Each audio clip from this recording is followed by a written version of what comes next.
All right, welcome everyone. Thanks for joining me for our fourth series in the Phys Ed implementation for the Alberta Physical Education and Wellness curriculum. If this is your first time joining me or watching, I've spent kind of the last 4 months starting at an overview of the curriculum and breaking down some of the embedded theory and some of the embedded pieces within that.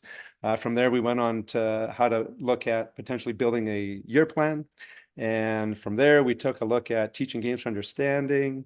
I just finished up a fairly big series on practical pedagogy, which we were looking at for specialists and generalists. So it's primarily for the generalists to kind of hone your skills in the gym. So how can you change some of your practice in small ways to maximize the effectiveness of what you're doing? I'm not a researcher. I'm not a university professor. I am a teacher. I finished half an hour ago, set up all my videos, and now I'm here. So this is kind of my take on things, and I hope it serves you in some way. So this is a two-part series. So all of these bigger sections, what I've tried to do is I've tried to break them down into manageable chunks. So in this one, I'm going to be looking at some of the theory of spatial awareness and tactics. We're going to take a deep dive into the curriculum in those specific things using a summary tool that I spent many hours creating last summer to allow us as physical educators to talk about specific outcomes. And the other one is I'm going to give you a couple of scope and sequencing. So we're finally into some of these more practical things. And other than that, the big thing for me in these sessions is for you to try and get one or two things. Okay, I'm going to go through quite a few concepts here, but like everything in teaching, if we can figure out a way to just tweak something, to add one or two little things. I always like to use my class as an experiment. So, and again, I'll be on this afterwards as well. Right. So this is me. Who am I? I've been teaching for over 24 years. I had the absolute privilege and pleasure of working with over 20, 25 of the phys ed greats as a young teacher and throughout my career. So when I was a brand new teacher, I was told that I would be presenting, and that was part of my professional development. So when this opportunity came up, I thought after about 23, 24 years, maybe it's time. I have taught grade 1 to grade 12 phys ed. Currently, I'm teaching phys ed and junior high math, and I've played quite a bit around, probably 8 years, teaching some of the thematics in elementary as well. That's good. Enough about me. Let's get going. This is just a breakdown of what we're going through. I give you guys the whole slide deck as well. They'll be provided in PDF form. So as always, I do like to just want to take a moment and acknowledge the land that we're all on across Treaty 7 and 8 in this incredible province. So I'd like to acknowledge that we're on the traditional territories in Alberta of the many First Nation, Métis, and Inuit whose voices and footsteps have marked these lands for centuries. Spatial awareness. Big thing that I always want people to keep in mind is that in phys ed is called physical education. In some of my previous videos, I talked quite a bit about the difference between just playing, having competition, just getting into like the actual games of things versus building a solid scope and sequence. So for my elementary generalists, if I was to ask you how to teach a group of grade 3s to write a paragraph, we might give them a sample to get a baseline, but then chances are we're going to break that down into much smaller chunks. When I work with phys ed teachers around the province, the things that seem to be the most aha is how we can take a basic game, let's say, for example, tag, and actually turn tag into a whole unit. But not only turn it into a unit, but turn it into something that I can check off like 3 or 4 of my cusps in the new curriculum while improving the kids' like transition between different games, their mobility, their balance, all at the same time. In Alberta, I mentioned this in my last series as well, we have currently 2 report card stems. If you look at how many cusps we have in this new curriculum, 2 is not very much, right? So there is a professional obligation for us to find out ways to make sure we are tracking all of these. If you're interested in that, I do have a little mini session on the asynchronous session on that as well. So what to look for? The big thing when we're dealing with spatial awareness, and in a nutshell, spatial awareness is literally, are you aware of who you are in the space you're in and what's around you? Okay, so we're going to break this down into four main kind of categories, and I'm going to go through these in more depth as we move through. But what I'd like you to think about when we're starting to kind of talk about them is, what is your progression currently? So for me, spatial awareness, which in the curriculum, if you dive right into it, we're looking kindergarten to grade 3, grade 4. Then it quickly turns into tactics. So tactics are advanced spatial awareness. For those of you who weren't in the curriculum session, in that movement section, so it's I call it the 2 series. There's 3 distinct subcategories within that curriculum. Okay, the first one is literally spatial awareness and tactics. The second subset is in like manipulation and like movement skills. And then there's the social emotional. So in this one, for moving safely through space, this should be our primary goal in all grades, but especially in the K to 3. So simple progression is, can they travel in a straight line? And what's not in here is without hitting other people or things. Now, go into a kindergarten class in the first couple of days, and this is not something many of them can do. Okay, next thing, can they travel safely? Is that around the space? Can they follow a line of movement? Can they change directions without hitting others? And last one, can they adjust their level, speed, and direction? Right? These other 3 we'll talk about, but at the end of this, go back and wonder and just inquire for yourself. How do you teach kids to see space? How have you taught kids, or do you have a progression for lead and follow? And the last one is, do you have a progression to help kids move creatively through space? Okay. So definition, spatial awareness literally is the ability to understand your relationship to objects and other people in the areas around you and how you can move through space. Adults do this brilliantly. Kids, and especially growing junior high kids, not so much. Tactics are a little bit different. This starts to come in grade 3, 4, 5, and 6. And this is our actions and strategies that help us achieve a goal as an individual or as a team. It also helps us put parameters on a game so everyone can succeed, and also how we identify roles. This is not new to our curriculum, but the fact that they've made it a little more up front and center means that we have an opportunity now to actually dive into this. When I taught high school, one of the things that I found really challenging was that the expectations for the grade 12s was not that much different than the expectations for the grade 10s. If you look at many elementary programs, what happens is that we play certain games, but the tactics don't really improve. A lot of that comes from an older style of teaching skills, which is skill, skill, skill, let's apply it to a game, versus the teaching games for understanding, which, if you're not aware of it, again, something else to look at, not now, we'll focus on this, but something down the road to maybe take a look at. Because what it enables you to do is to build tactic, and then work the skills into that form. It's a beautiful, beautiful framework. So again, I like to make things efficient. So if you've seen my summary document, which I'll show you a little bit later here, the summary document is literally, I've taken every knowledge, understanding, and skill and progression and put it into a little box. So you can see your whole grade in a snapshot. Basically, in kindergarten to grade 2, we're developing spatial awareness. We want to make sure they can move safely. If you look at the safety KUSPs that we talked about 2 series ago, there's some really nice stuff in there about what do you need to move safely, or what is a safe environment. So we can embed all that stuff together. It's the other neat thing about this curriculum is that you can actually combine different areas of these KUSPs and do them in 2, 3 months, or even 1 month, do a focus on it. Grade 3s, now we're reacting and adjusting.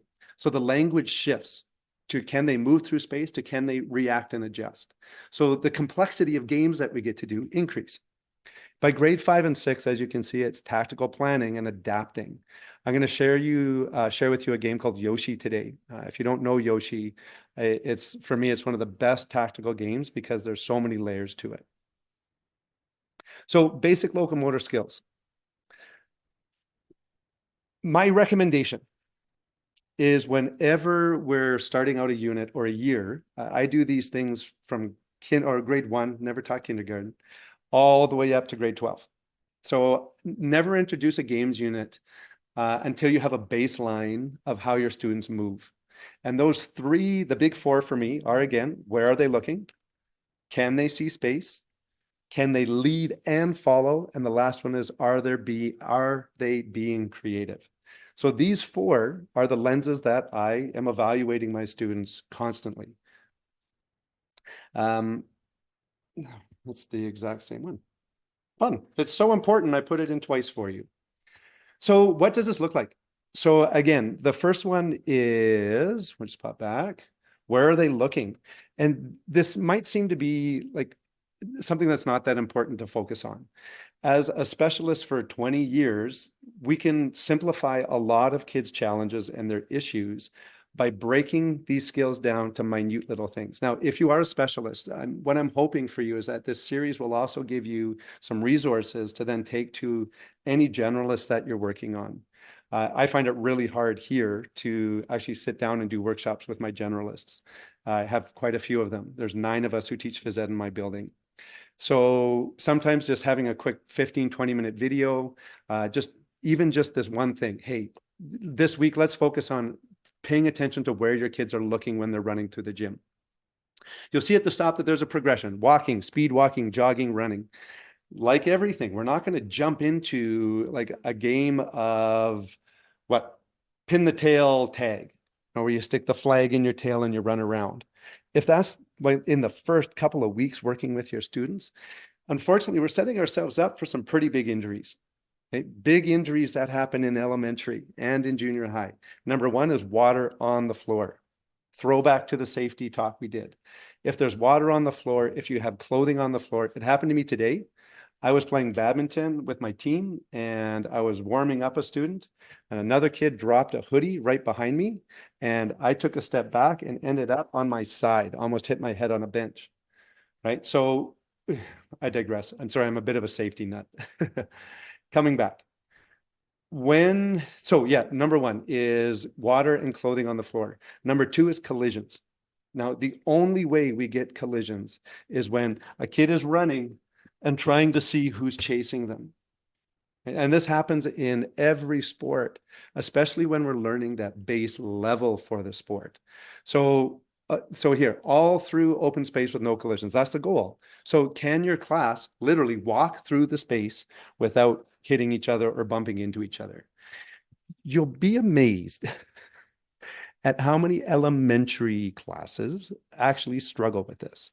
So one of the things that you can add in, which brings in some of the dance and the gymnastics thing, is to introduce this idea of positive and negative space. Okay, so positive, negative space. I am positive space because you can touch it. Negative space is all the space around me. One of the biggest challenges, as we'll see in a bit, is this idea of spreading out. So can students stay in their positive space and only negative space outside of that? Next thing down, can we change direction? And for me, this is a beautiful way to actually embed some of your routines. Everyone has a different philosophy now. I'm a voice guy, so I use a whistle if it's playing basketball. Some people have the hand whistle, the bell. I like the bell. Some people have a funny little sound, a horn. However you want to get your students' attention, this is how I practice it, right up to grade 12. Okay, I have 3 commands and I'll just say, okay, everyone just start walking around. Great, looks great. Jog. Okay, I want to see you run, and let's just see. And stop them, have them turn, have them sit, whatever you need them to do. When we start changing directions, this is when the wheels fall off again. Remember, the elementary brain is kind of like a dirt road compared to our 4-lane highways. Right? It's going to take them a lot of time to build those repetitions in. So for changing direction, what I'm going to have them do is I'm going to have them jog in a straight line or walk in a straight line. I'm going to have them slow down and stop, physically stop when they start, then look to the direction they're going to go. Is it clear? One decision. If it's not, you're going to look the other way. Is it clear? Turn your body and go. And again, this might seem really elementary, but you'd be amazed at how many students, when they change directions, they turn their body and they're still looking where they were going. That's where you're going to have these collisions. So remember, it's these little things. In grade 1 and 2, a fun thing to do is they have to slow down, stop, and then point, because that tells other people around them. Point, turn your body, and go. Stop, point, go. Stop, point, go. You can do that now while they're running and then slow down the stop till you have a group of kids who are moving through that space, looking where they're going at all time. Right? Next one. So that's the first key. Can they, where is it? Where are they looking? The next one is, can they see space? So in this one, very similar. I'm hoping some of you have coached elementary soccer or like young toddler soccer, grade 1 or grade 1, 2, 3 soccer teams. Most of my parents have had to step up and do that. I love watching that game because it mimics so much of the grade 6s and 7s who come into the junior high side when we're playing ultimate frisbee. Great game for grade 4, 5, 6 and up. But what happens is that if someone throws the disc, everyone clumps around them, right? So if our goal is to create physical literate students who can apply skills across sports, this needs to start when they're wee. Our little kids need to figure out that when we're playing games, it's actually very seldomly advantageous to run to the group. The smart kids, or the ones who understand the tactics down the road, actually run the other way. So again, speed walking, jogging, running. All of these things are going to come into play. My favorite way to explain this is to talk about a peanut butter sandwich. So we'll be playing a game and I'll say, okay, everyone freeze. And usually there's like one clump and then a couple of little kids on the other side, people wandering around, not sure what's going on. And then I talk about the peanut butter or jelly or whatever kids like to put on their thing. Okay. And what we talk about is that if you're going to make a peanut butter sandwich, here's your piece of bread.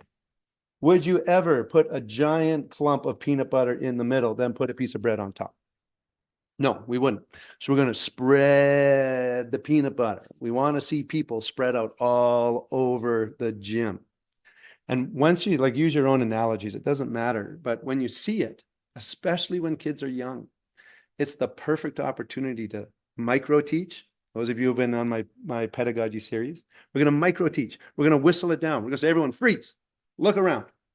Are you within arm's distance of anyone? If you are, I want to fill the space. We're going to spread the peanut butter. And when we spread the peanut butter, it looks very different. Right? Now, with young kids, we're going to have to do this quite often because they're naturally going to want to clump up. They feel safer. It's just that no one's taught them that. It's just how it works. Right? When you do this with soccer teams, it doesn't take very long before the kids are like, spread it, because they don't want people next to them anymore, right? Because they can't move. This is a great thing to do in tag games. Again, in the gym, remember, it's your gym. The rules my expectations of the gym is if I say stop, you stop, because it's a safety thing. So when we're playing tag, I might just like say, everyone stop, take a look, spread it out. I want to see people all over the place. Go.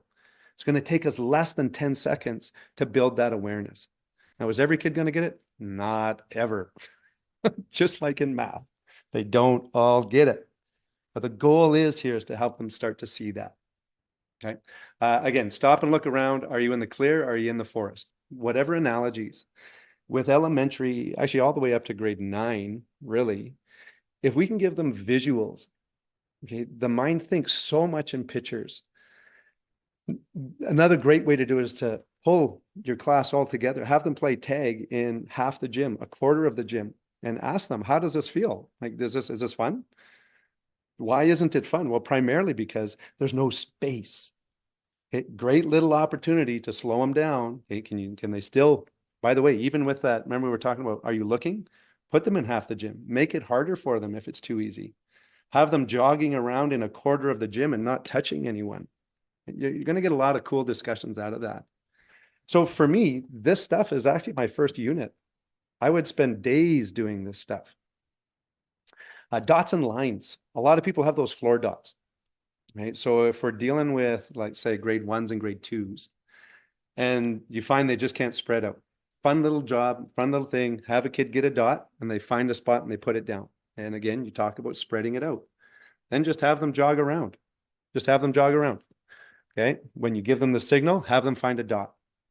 Now, you'll notice in here with younger kids, I would have 1 dot per kid if you have that many. If you don't, you could have half.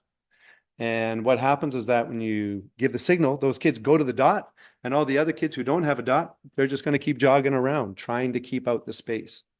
Now, what does this actually do if there's not enough dots for students? Well, early on, you can start to talk about if you want to get on a dot, is it better to stay where there's lots of people? Or is it better to actually kind of look for the spaces or the places where there aren't many kids and there's a couple of dots? Now, this is actually the introduction to tactics. So spatial awareness is so directly related to tactics because as soon as we hit basketball, soccer, ultimate frisbee, rugby, even cricket, right, you really need to learn this idea of spreading out. It's kind of a master skill. It's a keynote skill for students to improve. And when we're not building those scope and sequences and these little tiny things, what happens is that those kids never start thinking that way. They're just like, oh, it's phys ed, we get to run around. Okay. The other cool thing here is that where it says add your locomotive skills. So remember, the curriculum has these 3 sections in our movement. And there's some really nice work in there where one of the KUSPs is locomotor skill is skipping, jogging, hopping. Awesome. Okay. Kids can navigate space through different modalities. So now if you have them jogging around with a dot or a line, doesn't matter, they're jogging around, you can say, okay, this next time, because they're on a dot, okay, you've got their attention.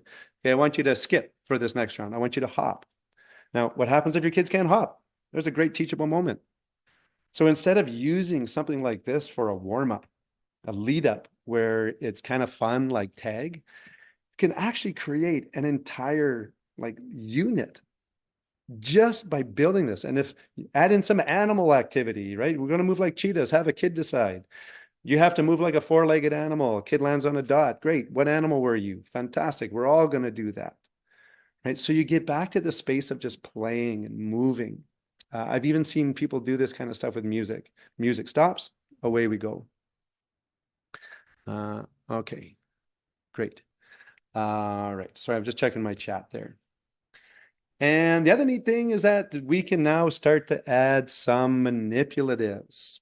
Okay, so once we have kids being able to move through space, we know they're safe. That means like we've done that 3, 4, 5 times, different tag games. We've maybe done a chasing game. We'll talk about lead and follow here in a moment. But the neat thing here is that most games that we play, you can't hold the ball and run with it. Okay? There's a lot that you can, but many of the ones that we do in sport, like handball, ultimate frisbee, even basketball is limited, right? So there's all these kind of things that we have to learn that when we catch a ball, we're going to stop. After I throw a ball, I'm going to move. We look at hockey. When you pass the puck in hockey, generally you're not just stopping and waiting. Okay? When you get rid of the object, that's when you start to move. So this is a neat little game. And again, I have a resource for you that has, I think, 8 tag games in it. These little games throughout. There are an infinite number of games out there. To be honest, most of the games that I play, I'll take an idea from someone and then I just modify it to suit my needs. So a lot of the games I'm playing are just completely nonsensical. I have students come up with ideas for a lot of games. They modify them, they add the rules. And to be honest, in elementary, the more ridiculous, the better.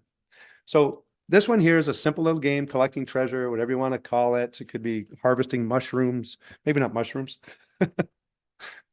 Didn't think about that one, but whatever, you can link this to your social studies. You can link this to your science curriculum, embed that vocabulary into your phys ed. There's so many amazing opportunities to build vocabulary these days. So really simple, 6 teams, 6 hoops, 6 beanbags. Okay. So after I've assessed their ability to walk, jog, and run through space, I know that they can stop and turn. I know that when they stop, they're not going to back up without looking because that's not the direction we're going. By the way, the answer to which direction do you look, it's always the direction you're moving. So we have those teams. Each team may have pennies. It's up to you to decide. Younger kids, probably a good idea.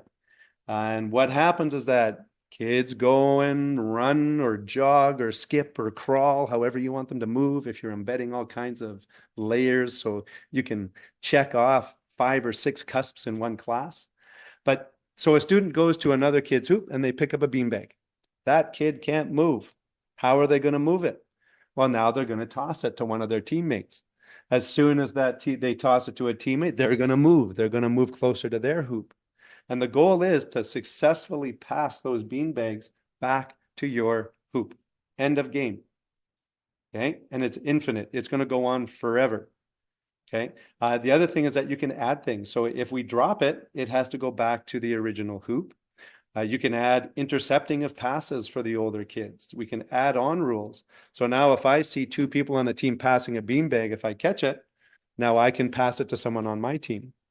Now, I wouldn't add that for the first day or the first 2 days.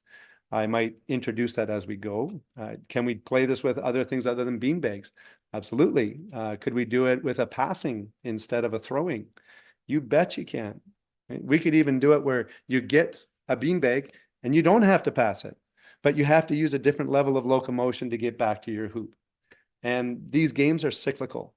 So you're going to see kids work really hard for a long time and they're going to see progress.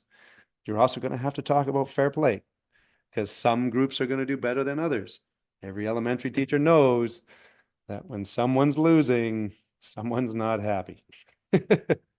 So a really simple little game, infinite level of variety. You can do this outdoors. I've done something similar to this with Ultimate Frisbee with my grade 5s and 6s, where they have to make 3 or 4 passes before they either drop it or shoot it into a bucket or something like that as well. All right, we're going to get into a big piece of this. So about 15 years ago, I started doing some research into this spatial awareness stuff. And oh, by the way, before I go on, we're actually making really good time. Does anyone have any questions, comments, clarifications at this point? I'll just take a pause here and I'll just take a look at my chat just so I know what's kind of going on. Also have no idea how many participants. There's some people who joined after I was aware. So anyone who's no, we're good. Yeah, the slideshow and all the resources, the ARPDC, when they send out you the recording, it's my understanding that they send you my slide deck. They'll send you like the pullouts. So I have my summary pullouts. So all of that stuff is embedded within there as well. The other thing is I'll give you my email at the end. So if you can't find it, just send me an email. Okay. I have a really simple website that I built through Google. So I can send you links to all of my other workshops as well. Okay. Thanks for that, Jenna. All right. Looks good. Looks good. All right. So dangers of tag. And ironically, tag is actually one of the most dangerous games we can play in a confined space. But it's also one of the easiest to mitigate with a good scope and sequence. Okay. So why is tag dangerous? Because as soon as you add this level of being chased, what happens is that we start to trigger fight or flight in kids. So tag is literally like controlled panic. Right. And the funniest thing is that as soon as we have someone being chased, they have an adrenaline boost. So they get faster. And often they start running faster than they've ever run before. So now you got this kid who's hooped up on adrenaline. You got a kid who's chasing them because he's hooped up on adrenaline, and they forget to look where they're running, right? My biggest concern in my gym is benches. I hate how many benches are left out in my gym, so I'm constantly moving them. If you think about a wall, I wonder if I can do this. No, it's over here. If you think about a gym, if I've got a gym like this, okay, often we set our benches up kind of like this, right? The big challenge with this is that unfortunately, you have a lot of edges now showing. Okay, so one of the things that I prefer to do, I have some old doors that actually are against code in gyms. They open out. So I have to use two benches to lock it. The big thing here though is that if we can push these benches together, right, even create a whole wall of benches on one side, what it does is it eliminates kids running in here and hitting shins. There's nothing worse than the sound of a kid hitting their shin on a bench, because what happens is it swells up and they're horrible. They're horrible and they hurt like mad. Anyway, so when we have that, and a lot of times kids are going to try and see who's behind them. All right. Now, when kids are young, again, my philosophy and my mentors really kind of worked with me a lot on this is that, does it matter who's behind you? Really, it doesn't. The only thing you need to know is when they stop chasing you. And this is where we get into some more tactics. You can hear, you actually have a sense, believe it or not, we have another sense that tells us if someone's pursuing us. Okay. So usually if you don't get tagged, you know you got away because that person will give up and you don't hear their feet going so much.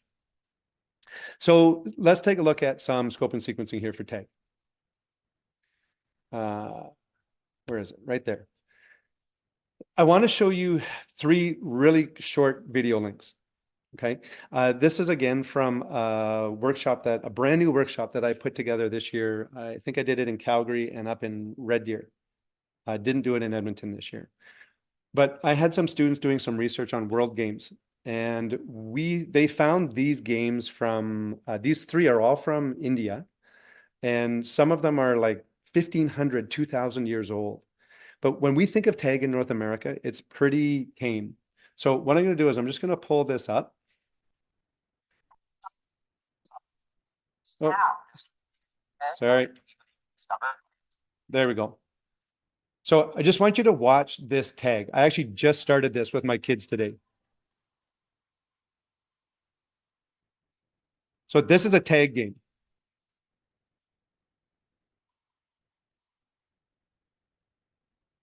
And think about this from a strategic standpoint. Oh, I'm sorry about that music.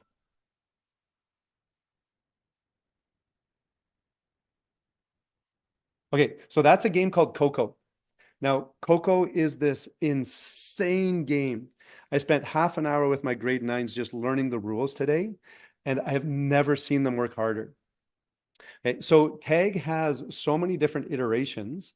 This is another one. I don't know if you've heard of Kabaddi. Kabaddi again. Anyway, so the big thing I wanted to make clear is that like what we consider tag, the strategy that we're working on actually has a way bigger impact on how they play the rest of the games as they move through their school. So lead and follow. So this is our 3rd big key of the 4. So this is, can they lead and can they follow? Again, everything we're going to do here is going to have walking, speed walking, jogging, running. Okay, so always a progression, especially until you get an understanding of your students. My number 1 activity for this is something called truck and trailer. I know I've been teaching this across the province for over a decade now. And it's just for people who aren't sure how to really break down physical movement. In my phys ed degree, we literally had to break down every movement. So if we're throwing a baseball in my biomechanics degree, we had to look at what was the sequencing, what muscles were firing. How do we actually break that down so we can analyze the differences between different individuals and what works for that individual based on their physiology. So little games like this, I always love it when I find them. So truck and trailer is this cool little lead and follow game. We have 2 people. I had a little hat. We use this. Actually, no, is that a good idea? Yeah, that's not bad. Okay, so I have oh, that hurts a lot. That was not a good idea. Used to have a little puppet. Seems to have disappeared on me. All right, so I've got A and I have B. Okay, so I have 2 different people. The basic principle is this. My person in the front is going to be my truck. Right? I usually with kids, I say pick an A, pick a B. So A is going to start to run or walk around the space. B is just going to follow them wherever they go. Now, hopefully you're starting to think, how could I do this a little more creatively? It could be follow the leader. At the same time, you could say, I want a high level, a medium level, and a low level while you're moving. Why? Because now we're also working on those other cusps, right? So one of my big messages this year is that you don't have to do a lot more of what you're doing to meet these cusps. Now, as soon as we say switch, you just say switch. What happens is now the other person is going to lead. So who is the trailer is now pulling the other person along. Okay. Now, where this gets fun is when you get into a little bit more speed. So walking pretty good. Speed walking. Now the truck's job is to put some space between them and the trailer. Okay. So it does get, you can start to imagine, I've got 20, 30 kids running around and they're trying to follow. Remember, the most important thing to do is to look at your partner in the direction you're going. As we get up to jogging, what happens is that you get these big gaps that form. Okay. So with little kids, you're not going to get going that fast. Grade 5 and 6, you're going to get these kids going pretty quick, but always coming back to talk about those keys. Are you moving to open space? It's dangerous to be running in and out of people. Look for open space, and you're trying to not lose your trailer, but to give them a good workout. Okay. So that's the game. You switch, find a new partner, switch. And they get used to this idea that when I'm playing tag, if I lock my eyes on a target, I'm good. Okay. I can pursue them. But the other thing is that as soon as we have this little bit more speed, they actually have to start using their peripheral vision, right? We can see a lot on the sides, but very few kids now know how to use that. So if I'm chasing one person, eventually when we get to tag, if I see someone who's not moving as fast, I can leave the person I'm chasing or following, and I can change directions and go and try and tag them. Okay? So what often happens in elementary tag is that one kid will lock onto another kid and they won't stop until they tag them or they burn out. Not really a useful skill, right? Because they're going to be chasing their friends, and now we've actually lost that team spirit, that teamwork piece. So I love this because it allows us to break down those social norms of I have to take a friend, but if I see someone closer, I'm going to want to change and go to see that person using my peripheral vision. Right? So that's the basic one.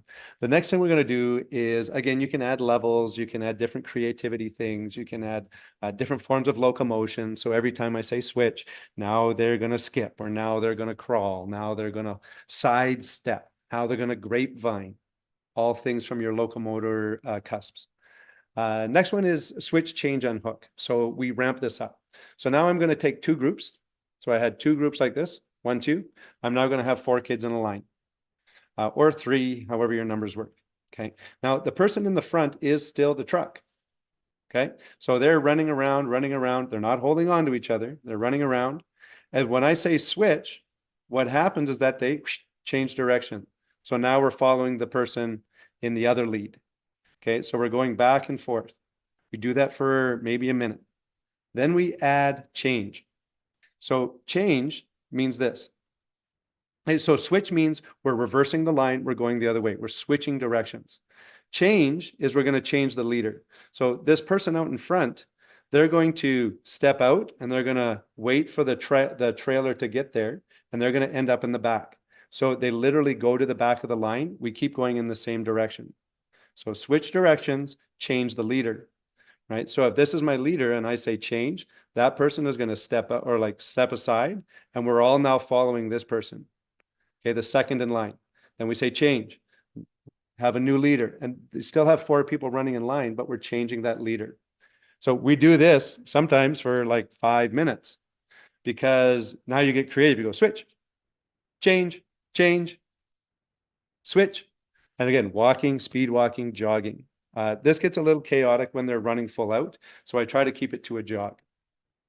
So right there, now we're embedding all of these signals. We're starting to give people the opportunity to change roles within a designated time frame, right? Offense, defense. Going from offense and defense is exactly what the switch is. When you say switch and 2 people switch and they switch, they go back the other way, you're doing exactly what it takes to switch from offense to defense. You have to change your direction. You have to change your focus. You're no longer leading it. Defense is actually another form of following. Okay, so this is why I'm so why I love this thing so much is because what it does is it allows us to move from offense to defense really quickly down the road. Okay. Now the last one is where this gets completely unhinged. Hey, Roger, I'll walk up. Thanks. When we say unhook, what happens is that whoever is the truck at that time puts their hand up and they just start slow kind of marching on the spot. Everyone else in their trailer is going to break up and they go find a new truck to follow. As soon as there's four people or three, whatever you're setting it up as, the last person in the trailer says go, and we start again. So now you have switch, change, and unhook. Okay, sometimes unhooked, you got kids who don't find a group and they just start running around on their own. Other people join them, and there's no right or wrong. So if kids don't do it right, do we care? Well, we kind of care, but we also can honor the fact that they couldn't find a group. They just made their own. Okay, that's fantastic. And again, always the creativity. Okay. The next session I'm going to be leading on this sequence is more about the creative side, but you can imagine how much creativity you can put in this. Follow the leader, great way to do it. You can give them more parameters, hopping on one foot, bunny hopping. Okay. The person who is in charge of that group, they could make some decisions. Right. So that's truck and trailer. Honestly, like in elementary, I used to do this for a week, just that. We would move around, we'd do that kind of stuff. So off-road. So this is advanced truck and trailer. So advanced truck and trailer, you can add like more of the things from like outside. Okay. You can add off-roading. So now that person has to like move more sporadically. You can add more creative movement to that. One of the things I do from time to time is I put on different kinds of music. So they actually have to move inspired to the music. So now I've got AC/DC, I've got African drums, I've got Brahms, I've got Imagine Dragons, I have George Michael, like whatever it is. We can embed so much stuff in there to keep their brains thinking.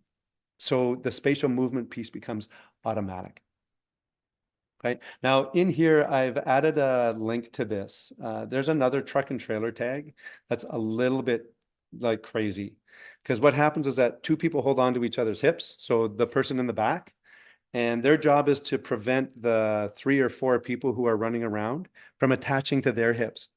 So I'm holding on to my partner. As soon as one of the free agents, or whatever you want to call them, one of the free trailers hooks up to my hips, I let go of my truck and I become the truck. So the truck and trailer actually have to maneuver themselves as a single unit. Okay, so I have a video for you to watch on that if you're interested. It's insane. Okay, but super fun because you'll be running or jogging, and as a truck, there's just no one holding you anymore. So then you take off. I know some teachers aren't okay with students holding each other's hips. You could do shoulders, but that's up to you to make that call. All right, so quick touch point on creativity. Our next session is looking at how to embed dance, gymnastics, some of the parameters around improvisational dance into every part of your phys ed, not just as a standalone unit. The big thing is, as if you notice your students getting bored, especially in elementary, shift it. Okay, give them a challenge. Can they walk sideways? Can they walk with holding their hand on their hip all the time?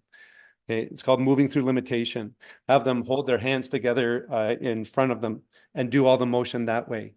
Have them have their hands on their hip. Have them drag their right toe. Right? It's these things. And the cool thing is once students get used to that, they'll come up with their own parameters and they'll suggest them. Some of my best days teaching in elementary was when we were doing animal stuff. And every kid in the class, we couldn't stop playing the game, which is basically a find open space, until every kid got to say their animal. And that's how we kind of build that enjoyment. Right. And the other thing is that creativity and tactics, when we start to increase the complexity of the games and the higher grades, Yoshi is this interesting game. It's basically capture the flag with no flag. So in essence, what happens is, and this is the link right to the video that explains it, but you have two teams and it's in a rectangle like so, and there's a center line. That's it.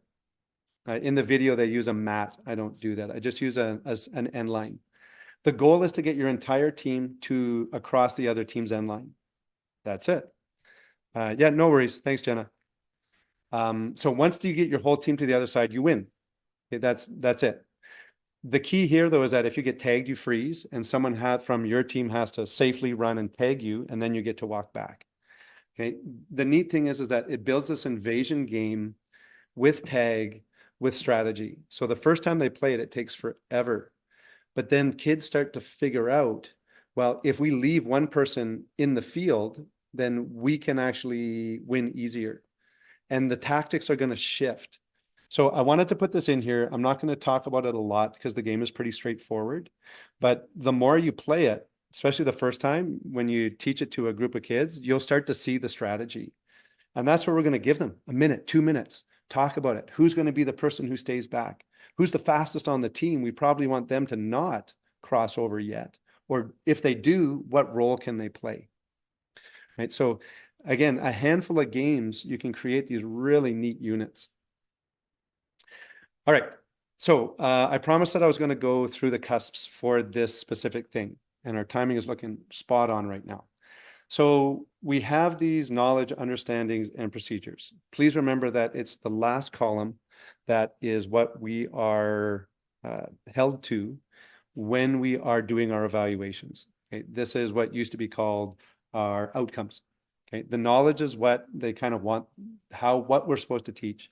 The understanding gives us a little more background, but the skills and procedures, that's what I have on my mark sheet. That's what I'm assessing on a daily, weekly, monthly, yearly basis. That's what I'm using to inform my report cards. Our 8 dimensions for phys ed or the physical education and wellness, right? All of the stuff we're looking at in this session is the movement skills, specific parts of it. And this is from my curricular one, if you didn't see it. So you'd see this movement. This is the number 2. So this one little section, movement and skill development, it breaks down into these 3 categories. Now, this took a long time to figure out and to kind of break down and to isolate. But in movement, we have this 2A. So 2A is where all of these spatial awareness cusps are located. They're usually the first in the line. Okay. The movement skills, there are some key ones in here. This is where a locomotive, non-locomotor, symmetrical, asymmetrical are. So there's some really nice crossover between these 2 things. Okay. So it's the 2A and the 2B elements are the cusps that we're going to be evaluating with the spatial awareness stuff that I've been talking about. So I'm going to jump into this one summary sheet. Where is it over here, actually? Spatial awareness. This is the document that I've created for you, everyone that'll go with us.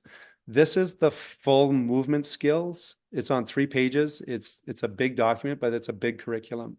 So this has grades 1 to 6, it's all 3 components of the movement. Okay, but this is the part that when I finally built this, I was like, yep, that's it. This is what I'm looking for. So this is my skill development per grade, per cusp. So you'll see in kindergarten, it's body awareness facilitates movement. Students explore spatial awareness in a variety of physical education contexts. Okay, that's the overarching idea.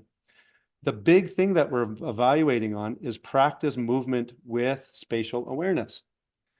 Everything I just showed you would cover that. In grade 2, let's just look at the SPs over here. Demonstrates various ways to move safely through space. Done. Demonstrate appropriate response to environmental cues. So environmental cues are other students. I think this is clearer over here. There we go. Oh, that's much clearer. Let's go there. Let's pump this up a little bit. Sorry. There we go. So cues, what are cues? That's you. There's a bench over there. I'm not going to run into it. There's a cone. It's important I don't step on that. There's someone coming in my peripheral vision. Next one, this is grade 3 or grade 2. Scan and assess surroundings to support spatial awareness. Every game I talked about will hit that. Refine movement skills in relationship to people and objects in physical activity. What is refining? So the key here is that as the kids get better at it, we're going to talk about how to make better decisions. Spreading the peanut butter. Is it better to clump up when you're playing tag or to spread out? Who is it that you should watch if you've got, where's the best place to stand when you're playing tag? In the middle or on a wall? Right? How can I effectively scan every student to see who's it? I'm a big fan of old school tag where kids don't know who's it because they have to scan all the time.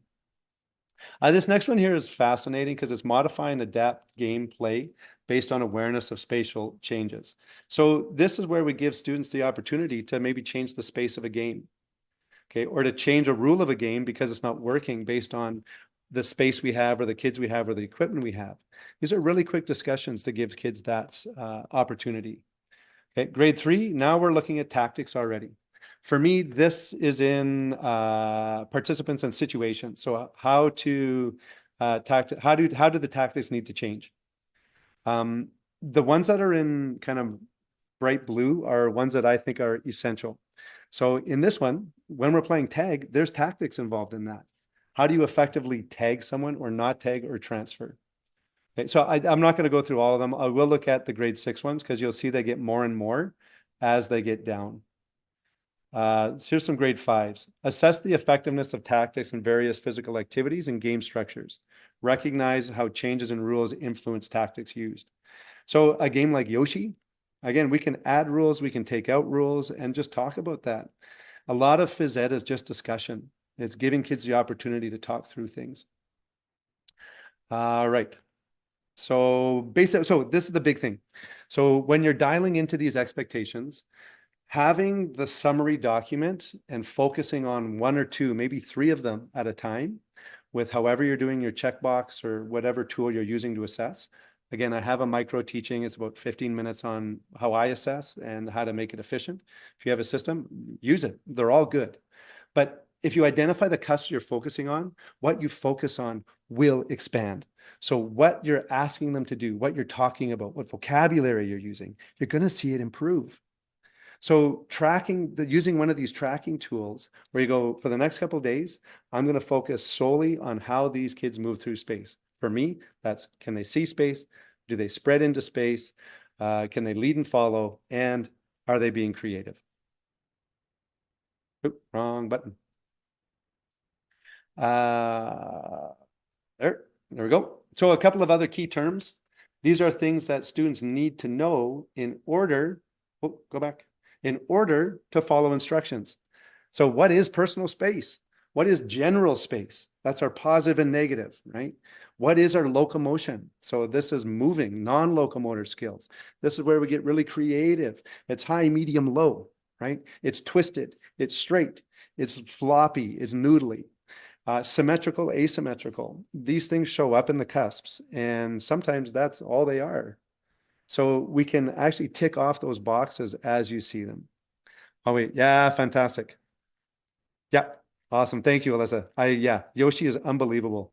This new Coco, this tag game that I showed you, it's the same thing. Like the tactics are endless. After about 5 minutes of playing, it was incredible to see groups start coaching each other on how to do it. Some other things. In order to assess students, they also have to have some of this basic vocabulary. Do they know what their forearms are in the older grades? Do we have left and right? I still don't have left and right sometimes, right? But do they know their head? Do they know their hips? Do they know their thighs? Do they know their calves? The older kids can handle hamstrings, biceps, quadriceps. But are we embedding that within? Right? If we're talking about nouns and verbs and adverbs with our students in ELA, why are we not using these proper terms with our students in elementary? Directions in the gym. I have a stage, I have an exit wall, I have a climber wall, and I have the equipment room. So can you get kids to go to different walls in an instant? Directions to the top, bottom, front, and back. I know that sounds silly. They may know how to do it in class, but if you have students start to play around with activity and you talk about front and back, some of those kids may not even know where the back of the line is. So it's just being really clear with that. Speeds, defining speeds, fast, medium, low. Later on in the older grades, we're going to talk about levels of intensity, which is mild exercise, moderate exercise, and vigorous. How do we define moving fast and slow? Want to have fun with little kids? Have them move as slow as they possibly can. and watch how many of them can only do it for about 10 seconds. Another one is reference lines. Do they know what inside cones versus outside cones? Inside lines versus outside of lines? On the mats, beside the mats, behind the pole. Again, these things we kind of take for granted, but often we actually have to teach that over and over and over or demonstrate it. Remember, what they see, they'll remember more. This stuff here comes from a really cool document from Quebec. I have this PDF for you guys as well, but it just talks about kind of at what like grade level, cycle one, this is like elementary. So elements of body. So can they identify main parts of the body? Can they locate their main body parts in space? Left, right, your left arm, right arm. Simple warm-ups, right? Where's your left arm? Imbalance and dizziness. So it just has some really interesting things to follow along. That they break it down by about what age they're supposed to be at. Okay, so again, I do have that built out for you as well. It's an online document, so I just pulled it for you. Tag resource, I'll just pull this up as well. So I brought this one from there they are, PE Shed. So throughout my series is I'm trying to give you a couple of different resources from different websites. So I've just gone on and pulled 5 or 6 different tag games that don't require manipulatives. Okay, some of them have 1 or 2. So it's just got your dance tag, super fun. Beanbag. So this is similar to what I was showing you, slightly modified. So I've got a few of those in there for you. And what else do I have? This is the actual, let's back up. I also have the spatial awareness resource. It's not complete yet, but it has like some truck and trailer tag. It has some chasing tactics from Kford, from that. So this is something I'm still working on, but I'll make sure I PDF that for you as well. Other than that, is that it? Yeah, I'll show you this. This is the next one. This is on April 22nd. So we're going to look at some more specific dance and gymnastic activities to really bring in the creative side. We're going to talk a little more on the advanced level tactics, how to bring those into some of these things. And I will show you pieces of my assessment tool. This is me. Yeah, Coco. So I sent me a message to Alyssa. Coco is insane. To get all of the rules for it, I ended up watching probably about 2 hours of videos in Hindi to try and analyze, like just to figure out what was going on. It's super fun. I am going to, at this point, what I'm going to do is I'm just going to thank everyone for coming. Give me a moment. I'm going to stop the recording and then we'll go into our Q&A in case you have that.